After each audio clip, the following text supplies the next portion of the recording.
రామారావు సృష్టించినటువంటి గొడవ ఏదైతే ఉందో కొండా సురేఖ వర్సెస్ అక్కినేని ఫ్యామిలీ ఏదైతే ఉందో ఈ గొడవ నిన్నటితో కొద్దిగా ప్రశాంత వాతావరణాన్ని అలుముకుంది. ఎందుకంటే అటు కేటీ రామారావు అగ్గి రాజేసి ఇద్దరి మధ్య పంచాయతీ పెట్టి సజావుగా ఆ అంశం నుంచి బయటకు వచ్చిండు. ఇక సినీ ఇండస్ట్రీకి కాంగ్రెస్ పార్టీకి మధ్యలో వార్ జరుగుతున్నట్టుగా ఒక కృత్రిమ వాతావరణాన్ని సృష్టించాడు. మొత్తానికి PCC chief Mahesh Kumar Goud request చేసిండు ఇరు వర్గాలు సంయమనం పాటించమని చెప్పి. అలాగే కొండా సురేఖ కూడా ఎవరు సమంత పైన చేసినటువంటి వ్యాఖ్యలు ఏదైతే ఉందో ఆమె హట్ అంటే ఒక ఆడబిడ్డగా నేను ఆ వ్యాఖ్యలు వాపసు తీసుకుంటున్నా అని చెప్తూనే కేటీఆర్ పైన అదే యుద్ధం కొనసాగిస్తా అని చెప్పి ఆమె కొనసాగించడం జరిగింది.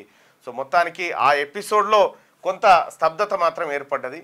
ఎందుకంటే అగ్గి రాజేసిండు రాముడు, అది ఆ బ్యాచేనా మొత్తం ట్రోలింగ్ చేయించి అసలు కొండా సురేఖకు రఘునందన్ రావుకు ఒక ఏదో ఉందన్నట్టుగా ప్రాపగాండా చేసి ఆమె జీవితంతో ఆడుకునే ప్రయత్నం చేసిండు. కేటీ రామారావు ఎంతోమంది మహిళల జీవితాలతోని ఇట్లా ఆడుకుంటున్నట్టుగా మనకు అనేక ఉదాహరణలు కనిపిస్తూనే ఉన్నాయి తెర మీద.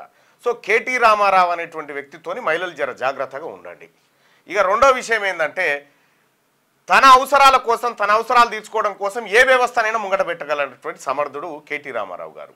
వాళ్ళ నాయన గట్ల లేకుండే, వాళ్ళ నాయన జర ఏం చేసినా కానీ ఓ మాట పని చేయకపోయినా నోటి మాటలతోనన్నా సరి చెప్పేది సరిదిద్దేది గట్టుంటుండే. కానీ ఇంత పండిత పుత్ర పరమసుంట అంటారు చూడు, గా పరిస్థితి కనిపిస్తూ ఉంది.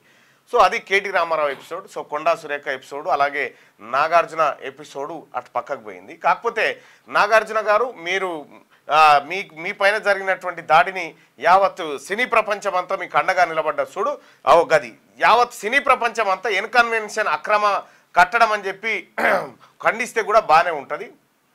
చేసినటువంటి కార్యక్రమాలు ఏవైతే ఉన్నాయో అక్రమంగా చెరువును కబ్జా పెట్టి ఎఫ్టీఎల్లో కట్టిందని సినీ ప్రపంచం కూడా ఖండిస్తే ఇంకా సేమ్ బాగుంటుంది. అదే సినీ ప్రపంచం అంతా ఖండించాలి. ఎందుకంటే మీరు అన్ని విషయాల్లో కూడా ముందు వరుసలో ఉంటున్నారు కాబట్టి. ఇక ఈ అంశం పక్కన పెడితే క్యూ న్యూస్ ఛానల్లో పనిచేయటకు అనుభవం గల సీనియర్ వీడియో ఎడిటర్స్ కావాలను సంప్రదించవలసిన నెంబర్ 8688926084. qnewsads@gmail.com ను సంప్రదించండి. లైక్ చేయండి.